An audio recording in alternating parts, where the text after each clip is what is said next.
বলছে কবর আল্লাহ যখন রাখে আমার নাম, বলছে কবর আল্লাহ যখন রাখে আমার নাম, আমার নাম শুনে সবার বদন থেকে বেরোয় ঘাম, আমার নাম শুনে সবার বদন থেকে বেরোয় ঘাম, আমার কাদা দিয়ে বানায় খোদা, কবর বলছে আমার কাদা দিয়ে বানায় খোদা মাটির আদাম, আমার কাদা দিয়ে বানায় খোদা মাটির আদাম, আমি আধা জান্নাত আর আধা জাহান্নাম, আমি আধা জান্নাত আর আধা জাহান্নাম। বলছে কবর আল্লাহ যখন, বলছে কবর আল্লাহ যখন রাখে আমার নাম, আমার নাম শুনে সবার বদন থেকে বেরোয় ঘাম, আমার নাম শুনে সবার বদন থেকে বেরোয় ঘাম। কবর বলছে আমি এমন একটি ঘর যে এই দুনিয়াতে ভালো কাজ করে আসবে, যে আল্লাহর হুকুম নবীর তরিকা মতো চলে আসবে, আমি তার জন্য অনেক ভালো, আর যারা আল্লাহর হুকুম নবীর তরিকা মতো চলবে না তার জন্য আমি এত ভয়ঙ্কর, সে আসতে বুঝতে পারবে। কবর বলছে আমি ধন দৌলত টাকা পয়সা নাম আমি কিছুই দেখি না, আমি কি দেখি বলছে শুনুন, আমি এমন মঙ্গল বই, কবর বলছে আমি এমন মঙ্গল বই আধার আবার আলো, খারাপের পরে খারাপ আবার ভালোর পরে ভালো, খারাপের পরে খারাপ আবার ভালোর পরে ভালো, ওগো আমির ফকির বাদশা উজির, ওগো আমির ফকির বাদশা উজির যে মোর ঘরে এলো, যার কর্ম যেমন তেমন খাতির আমার কাছে পেলো, যার কর্ম যেমন তেমন খাতির আমার কাছে পেলো, যার কর্ম যেমন আমার খাতির তেমন আমার কাছে পেলো, আমি আমল দেখি ইমান দেখি, কবর বলছে আমি আমল আর ঈমান দেখব। তোমার নাম আবুল কালাম বলে, তোমার নাম হুজাইফা বলে সবাই চেনে, আর তোমাকে ছেড়ে দেব না, তোমার অনেক ধন দৌলত অনেক সম্পত্তি আছে বলে তোমাকে ছেড়ে দেব না, আমি কি দেখব বলছে শুনুন, আমি আমল দেখি ঈমান দেখি, আমি আমল দেখি ঈমান দেখি, দেখি না কারো নাম, আমার নাম শুনে সবার বদন থেকে বেরোয় ঘাম, আমার নাম শুনে সবার বদন থেকে বেরোয় ঘাম। বলছে কবর আল্লাহ যখন, বলছে কবর আল্লাহ যখন রাখে আমার নাম, আমার নাম শুনে সবার বদন থেকে বেরোয় ঘাম, আমার নাম শুনে সবার বদন থেকে বেরোয় ঘাম। আল্লাহ পাক কোরআন শরীফের মধ্যে ঘোষণা করলেন কুল্লু নাফসিন যায়কাতুল মাউত, অর্থাৎ মরণের পেয়ালা সবাইকে চাটতেই হবে, আর একদিন না একদিন এই মায়ার দুনিয়া ছেড়ে সকলকে চলে যেতে হবে। কিন্তু কবর বলছে কি বলছে শুনুন, ওই মরণ বলে মরবে সবাই, ওই মরণ বলে মরবে সবাই, কবর জিন্দা রবে, মানব দানব সবাইকে ওই কবর গিলে খাবে, মানব দানব সবাইকে ওই কবর গিলে খাবে, বৃদ্ধ হবে এই পৃথিবী, ও বৃদ্ধ হবে এই পৃথিবী, শক্তি কমে যাবে, বলছে কবর মোর জাওয়ানি ঠিক এমনই রবে, বলছে কবর মোর জাওয়ানি ঠিক এমনই রবে।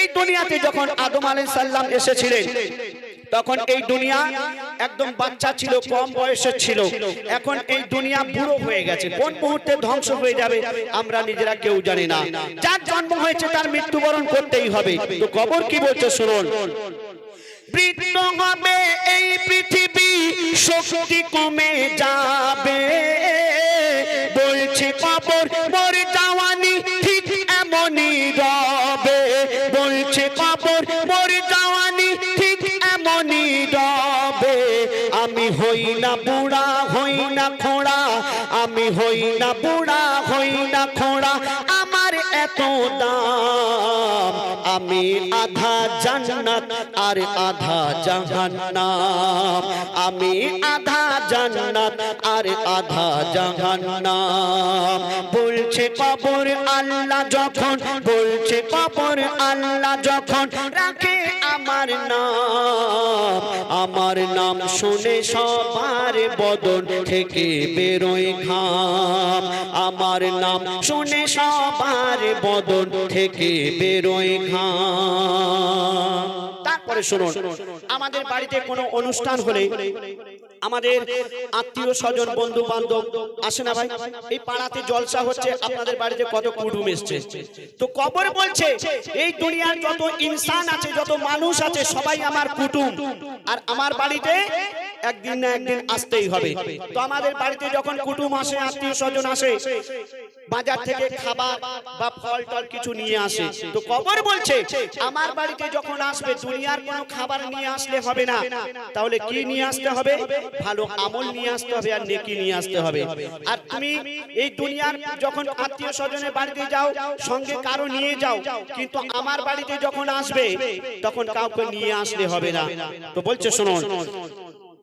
এই দুনিয়াতে সব আমার কুটুম কবর বলছে এই দুনিয়াতে সব আমার কুটুম করি কুটুম্বিতে আমি খোদার হুকুম মেনে চলি দিনে আর ওই রাতে আমি খোদার হুকুম মেনে চলি দিনে আর ওই রাতে বলি খাবার ঝুলি নিয়ে আসবে না কেউ আমার বাড়িতে বলি খাবার ঝুলি নিয়ে আসবে না কেউ আমার বাড়িতে বউ ছেলে আর কাউকে জানো আনবে না ওই সাথে বউ ছেলে আর কাউকে জানো আনবে না ওই সাথে কেন আমি নেই না কারো খাই না কারো কবর বলছে আমি নেই না কারো খাই না কারো আমি নেই না কারো খাই না কারো হয়তো বদনাম আমার নাম শুনে সবার বদন থেকে বেরোয় ঘাম আমার নাম শুনে সবার বদন থেকে বেরোয় ঘাম আমার কাদা দিয়ে বানায় খোদা আমার কাদা দিয়ে বানায় খোদা মাটির আদম আমি আধা জান্নাত আর আধা জাহান্নাম আমি আধা জান্নাত আর আধা জাহান্নাম আমি আধা জান্নাত আর আধা জাহান্নাম ধন্যবাদ যেভাবে আপনারা মন দিয়ে শুনছেন এভাবে শুনতে থাকুন আমাদের গজল একটু আলাদা কেন আমরা অন্য ডিস্ট্রিক্ট থেকে এসেছি দক্ষিণ 24 পরগনা থেকে আপনাদের এখানে যারা শিল্পী ওনাদের একটু ছন্দ মানে ছন্দ দিয়ে বলে আর আমাদের একটু ঘটনা কোরআন হাদিস থেকেই লেখা ইনশাআল্লাহ যদি আপনারা যেভাবে মন দিয়ে শুনছেন এইভাবে শুনতে থাকুন ইনশাআল্লাহ আমরা চেষ্টা করব এখন হুযায়ফা আপনাদের সামনে আসবেন তার সুমধুর কণ্ঠে আপনারা গজল শুনুন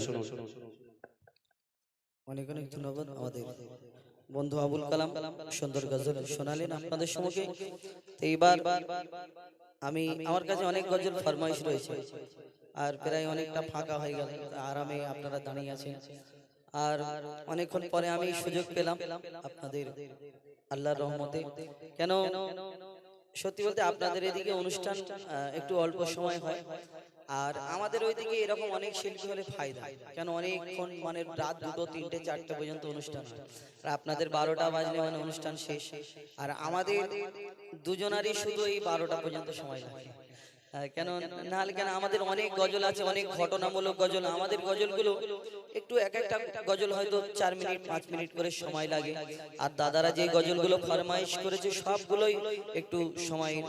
তো আমরা বেশি সময় নষ্ট করব না, চেষ্টা করব আপনাদের সঙ্গে আমার কাছে যেগুলো ফরমাইশ রয়েছেন। হাবিল কাবিল প্রশ্ন করে হাওয়া আদমকে, নারীর কেন জুম্মার নামাজ নেই, তারপরে আরো যেই গজলগুলো ফরমাইশ করেছেন এবং ডুয়েট কণ্ঠে দুটো একটা গজল।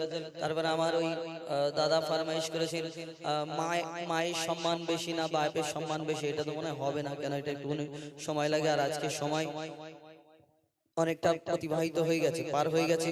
তো আমি চেষ্টা করব আমার দুটো একটি গজল ফরমাইশ একটু শর্ট শর্ট করে আপনাদের সঙ্গে পরিবেশন করে শোনানোর। আমি একটা নতুন গজল নিয়ে এসেছিলাম আপনাদের জন্য। আমার দাদারা অনেক গজল ফরমাইশ করেছেন, আমি একটা নতুন গজল এনেছিলাম যে বিনা দানার খেজুর।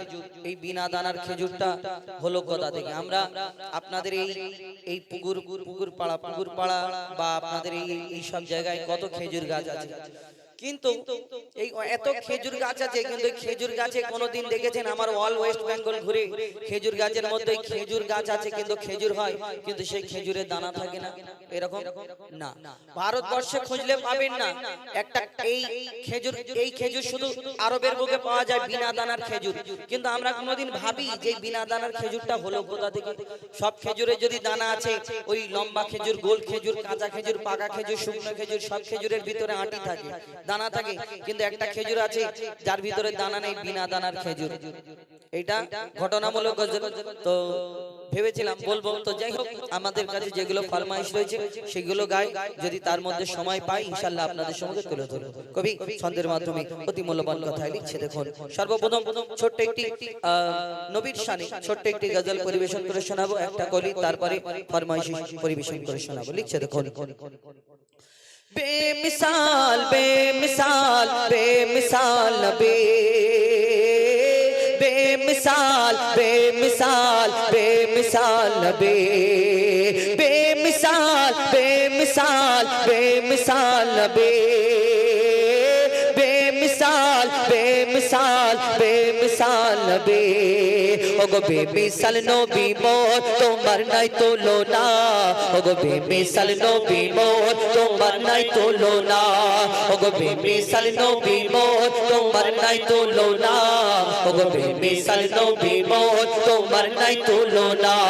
ধন্য হলো কাবা, ধন্য সারা এ জামানা। ধন্য হলো কাবা, ধন্য সারা এ জামানা। নূরের আভায় জগৎ চমকায়, নূরের আভায় জগৎ চমকায়, চমকায় সারা কায়না। ধন্য হলো কাবা, ধন্য সারা এ জামানা। ওগো বেমিসাল নবী মোর, তোমার নাই তুলনা। ওগো বেমিসাল নবী মোর, তোমার নাই তুলনা। ওগো বেমিসাল নবী মোর, তোমার নাই তুলনা। ওগো বেমিসাল নবী মোর, তোমার নাই তুলনা। আমার নবী আসার আগে অত্যাচারীরা অত্যাচার করতো, পাপীরা পাপ করতো। কোন মেয়ে সন্তান জন্ম নিলে তাকে মাটিতে পুঁতে হত্যা করা হতো। আমার নবী আসার আগে কোন মহিলার স্বামী মারা গেলে তাকেও জ্বলন্ত চিতায় তাকেও পুড়িয়ে মেরে ফেলা হতো। আমার নবী আসার পরে দুনিয়াতে কি হয়? কবি ছন্দের মাধ্যমে আরো কি লিখছে দেখো, তোমার ওসিলায় শান্ত ধরায় বয়ে বেড়ায় মৃদু বাতাস, বয়ে বেড়ায় মৃদু বাতাস। তোর নীলিমাই চাঁদ সিতারা, বিনা খুঁটিতে রয় আকাশ, বিনা খুঁটিতে রয় আকাশ। তোমার ওসিলায় শান্ত ধরায় বয়ে বেড়ায় মৃদু বাতাস, বয়ে বেড়ায় মৃদু বাতাস। তোর নীলিমাই চাঁদ সিতারা, বিনা খুঁটিতে রয় আকাশ, বিনা খুঁটিতে রয় আকাশ। তোমার নামের তালে বহে চলে, নামের তালে বহে চলে সাগরে উর্মিমালা। ধন্য হলো কাবা, ধন্য সারা এ জামানা। ওগো বেমিসাল নবী মোর, তোমার নাই তুলনা।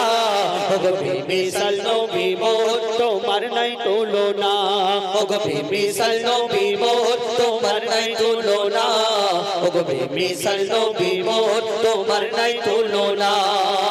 আল্লাহ এক একটা নবীকে এক এক রকম খুবই দান করলেন। কোন নবী পশু পাখির ভাষা বুঝতে পারতেন, কোন নবী হাবার ভাষা, কোন নবী এই দুনিয়াতে ওই রূপের রাজা করে দুনিয়াতে পাঠালেন। কোন নবীর আশা বাড়ির কামাল ছিল, কিন্তু এই দুনিয়াতে ইউসুফ নবীকে আল্লাহ রূপের রাজা করে দুনিয়ার মধ্যে পাঠিয়েছিলেন।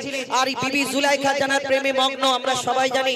এবং ওই মিশরের সুন্দরী সুন্দরী নারীরা ইউসুফ নবীর দিকে তাকিয়ে আপেল কাটতে গিয়ে হাত কেটে ফেলেছিলেন। কেন? ইউসুফ নবীকে আল্লাহ খুব সুন্দর করে দুনিয়াতে পাঠিয়েছিলেন। ঠিক আছে, ইউসুফ নবীর রূপ থেকে যদি মিশরের সুন্দরী নারীরা হাত কেটে ফেলে, কিন্তু আমার নবী কিন্তু আল্লাহ শ্রেষ্ঠ করে ঘোষণা করেছিলেন যদি ইউসুফ নবীর রূপ থেকে হাত কেটে ফেলে আমার নবীকে দেখলে কি করতো। কবি ছন্দের মাধ্যমে আরো কি লিখছে দেখুন। ইউসুফ নবীর রূপেতে পড়ে কত নারী কেটেছে হাত, কত নারী কেটেছে হাত। ইউসুফ নবীর রূপেতে পড়ে কত নারী কেটেছে হাত, কত নারী কেটেছে হাত। দেখতো যদি তারা তোমাকে কলিজা কেটে দিত বাদ, কলিজা কেটে দিত বাদ। ইউসুফ নবীর রূপেতে পড়ে কত নারী কেটেছে হাত, কত নারী কেটেছে হাত। দেখতো যদি তারা তোমাকে কলিজা কেটে দিত বাদ, কলিজা কেটে দিত বাদ। লাবণ্যময় চেহারা তোমার, লাবণ্যময় চেহারা তোমার, করি কি রূপের বর্ণনা। ধন্য হলো কাবা, ধন্য সারা এ জামানা। ওগো বেমিসাল